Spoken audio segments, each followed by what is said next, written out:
Welcome to Indian Council of Medical Research Online Prescribing Skills Course 2020 for the Indian Medical Graduate. I am Dr. Navjot Kaur and today I am going to talk about healthcare settings, National Essential Medicines List and health insurance schemes including Ayushman Bharat. After watching this video, you need to attempt 5 multiple choice questions and provide your feedback. You will find these in assignment section. This module has been prepared at VMMC and Safdarjung Hospital, New Delhi. It has been prepared by me, Dr. C.D. Tripathi, Professor, Department of Pharmacology, and Dr. Richa Kapoor, Associate Professor, Department of Community Medicine from the same institute.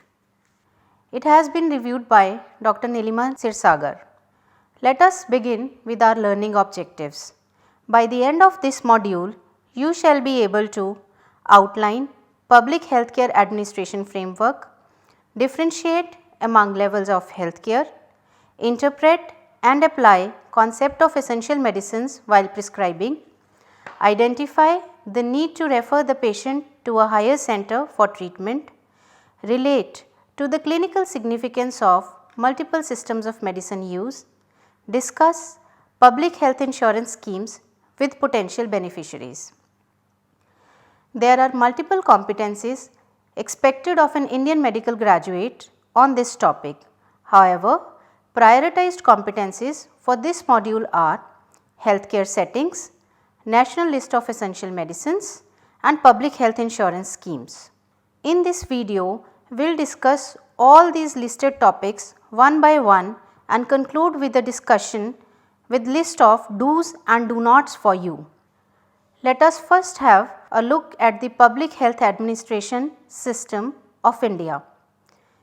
So, at the national level on the top we have Union Ministry of Health and Family Welfare, followed by state health ministries and state health directorate at state level. This is followed in line at the district levels by Zilla Parishad offices, and then at sub-district level we have rural and urban health centers, namely sub-centers, primary health centers and community health centers. Ministry of Health and Family Welfare at the national level is responsible for policy making, guiding, assisting, evaluating and coordinating work of state health departments. Ministry of Ayush oversees all the activities related to indigenous system of medicine in India.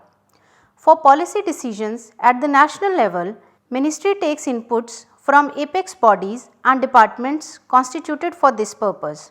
These are Department of Health and Family Welfare with Directorate Journal of Health Sciences and Department of Health Research with Indian Council of Medical Research.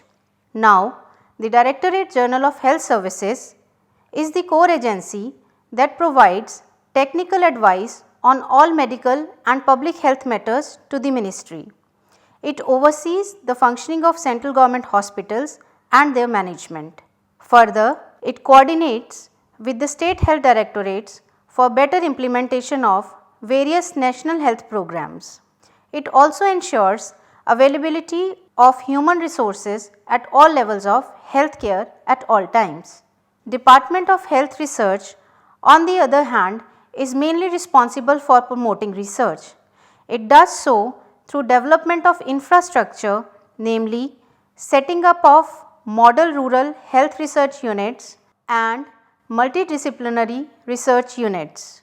It also promotes development of skilled manpower by supporting a number of human resource development schemes from time to time both nationally as well as internationally. It provides technical support for dealing with epidemics and natural calamities. Further, it is involved in development of standard treatment workflows for common and serious conditions. Indian Council of Medical Research works under Department of Health Research. It carries out biomedical research addressing the priority healthcare needs of the nation. ICMR also publishes standard guidelines for carrying out medical research. It is involved in making standard treatment workflows for serious conditions along with Department of Health Research. ICMR in addition hosts certain registries such as Clinical Trial Registry of India to ensure transparency and accountability of clinical trials that are vital to ensuring public trust in clinical research. ICMR has also taken lead to develop online prescribing skills course for the Indian medical graduate so as to promote rational and safe use of drugs. It's the same picture from where we started, but this time we are going to focus at the sub-district level to understand how the health services are delivered to people living in most remote areas of the country. In India, we have three-tiered system for delivering comprehensive healthcare to the population. Comprehensive healthcare means providing services for health promotion, prevention of diseases as well as management of various disease conditions. These levels have already been dealt in greater details in another module. Here we just want to emphasize that primary, secondary and tertiary healthcare levels differ from each other with respect to availability of resources. Healthcare resources here include availability of trained medical staff, availability of diagnostic facilities and management facilities. Having a thorough understanding of these differences will enable you to decide which patients can be managed at what level of healthcare and who all need to be referred to higher centers. A particular reference needs to be made here for the essential medicines. Essential medicines are those that satisfy the healthcare needs of majority of population. They should therefore be available at all times in adequate amount in appropriate dosage form with assured quality and at a price the individual and community can afford. In India, we have National List of Essential Medicines. Latest version is 2015. Drugs in this list are grouped under various specialty subheadings. Further, these are labeled as PST, which is depicting which drugs should be available at respective primary, secondary and tertiary healthcare levels at all times. List also mentions the dosage forms and strengths of these medications. Please refer to additional reading material for more details on essential medicine list. In line with the concept of essential medicines that must be available free of cost to the masses at all times, Indian Council of Medical Research has developed National List of Essential Diagnostics. It is a comprehensive list of diagnostic facilities. Separate lists have been developed for different levels of healthcare. The aim is to further improve the quality of health services. Please refer to additional reading material for more details. So far, we have talked only about the allopathic system of medicine. As an Indian medical graduate, you must be aware that large majority of our population also uses indigenous system of medicine for treatment. This is commonly referred to as Ayush system. Ayush stands for Ayurveda, Yoga, Naturopathy, Unani, Siddha and Homeopathy. Often people use remedies from multiple systems of medicine at one point in time, which increases potential for drug-drug interactions. Therefore, eliciting complete drug history including use of concomitant Ayush therapies is vital for promoting safe use of drugs. Let us now discuss some case scenarios that you may encounter while serving at any healthcare setting. So, Ramlal, 52 years male, suffering from tuberculosis, visits you for a prescription refill.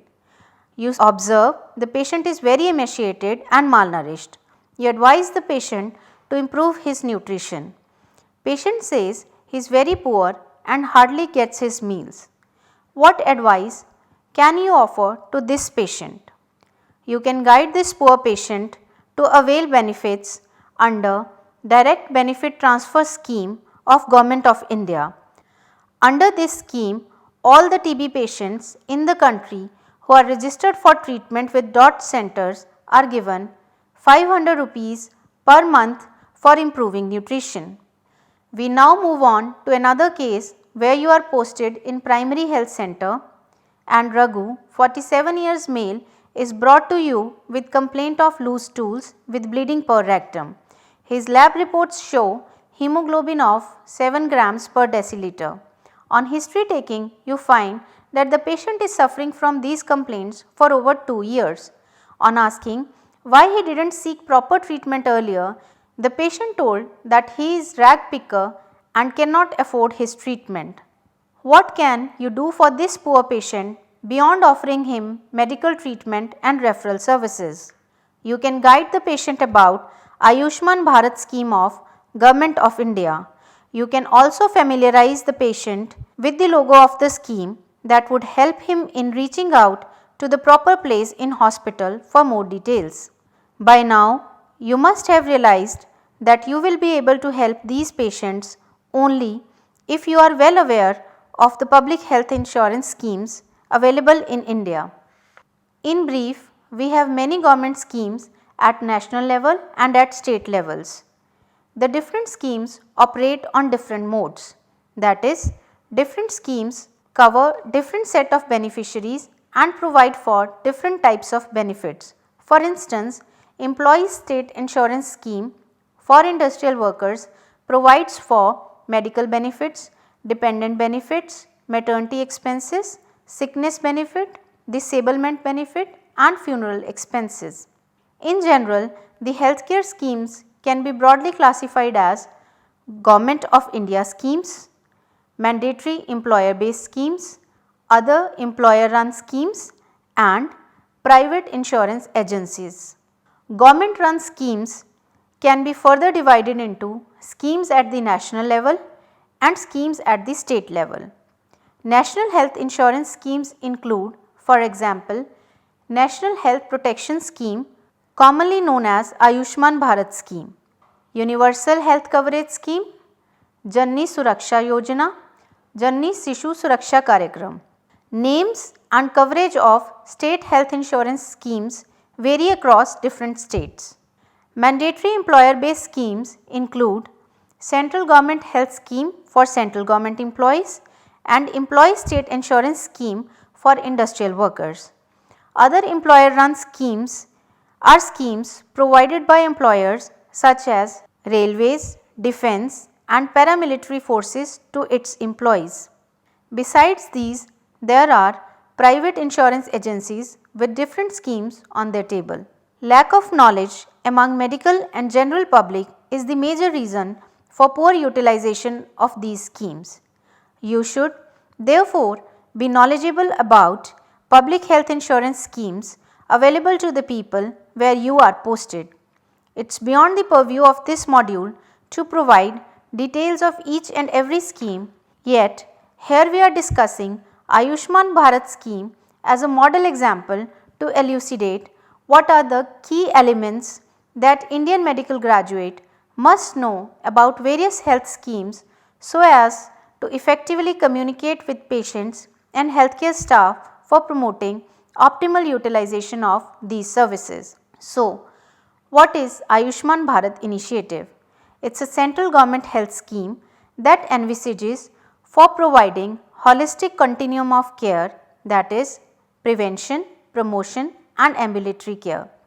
It aims to achieve it through a two-pronged approach which includes establishment of 1,50,000 health and wellness centers and providing in-hospital benefits through rolling out of Pradhan Mantri Jan Arogya Yojana, commonly known as Ayushman Bharat scheme. Pradhan Mantri Jan Arogya Yojana is world's largest public healthcare insurance scheme that is set to benefit more than 10 crore families. It provides for health insurance cover of up to Rs 5 lakh per family per year, and it's completely cashless and paperless scheme. So let us see what all is covered under this scheme. The scheme covers for secondary and tertiary care hospitalization, including cover for all pre-existing diseases. There is no cap on family size or age of beneficiaries. There are about 1350 medical packages covering surgery, medical and daycare treatments under the scheme. For instance, a pediatric patient requiring in-hospital treatment for urinary tract infection, the procedure code is M2004 and it is a pre-approved package. For more details on packages, please refer to additional reading material provided with the module. The scheme covers for cost of drugs, diagnostics, consultations, procedure, stay and food for the patient. Currently, the management of patient is as per the standard treatment guidelines and institute policies. If the required drugs are unavailable, these are provided free of cost to the patient through channels such as Amrit pharmacies. Amrit stands for affordable medicine and reliable implant for treatment. What is not covered? Scheme does not cover for outpatient health expenses and expenses in excess of 5 lakh per family per year. Now that we know the benefits, let us see who is eligible for these. The scheme caters to rural and urban poor based on socio-economic caste census of 2011. So, rural poor fulfilling any of the listed criteria such as living in only one room with kacha walls and kacha roof, rural poor with no adult member between age of 16 to 59 years, with female headed households with no adult member between age of 16 to 59 years, disabled member and no able bodied adult member, SC/ST households, landless households deriving major part of their income from manual casual labor are included for benefits under the scheme. Automatically included are households without shelter, destitute or living of alms, manual scavenger families, primitive tribal groups and legally released bonded labor. Similarly, among urban poor, certain occupational categories of workers have been included. These are rag picker, beggar, domestic worker, street vendor or cobbler or hawker, construction workers, sweeper, home based workers, transport workers, drivers, conductors, shopkeepers, electrician, mechanics, washermen and chowkidar who are not eligible. All others who do not fulfill the above enrollment criteria will not be eligible. Where can beneficiaries seek treatment? Beneficiaries can seek treatment at all public and empaneled private hospitals. The scheme is applicable on pan-India basis and is portable across state and union territories. Portability here means that individual of one state can avail benefits of scheme in another state if needed. Where exactly in the empaneled hospitals? Potential beneficiaries should visit dedicated PMJ desks especially set up in empaneled hospitals under the scheme. Whom to meet in the hospital?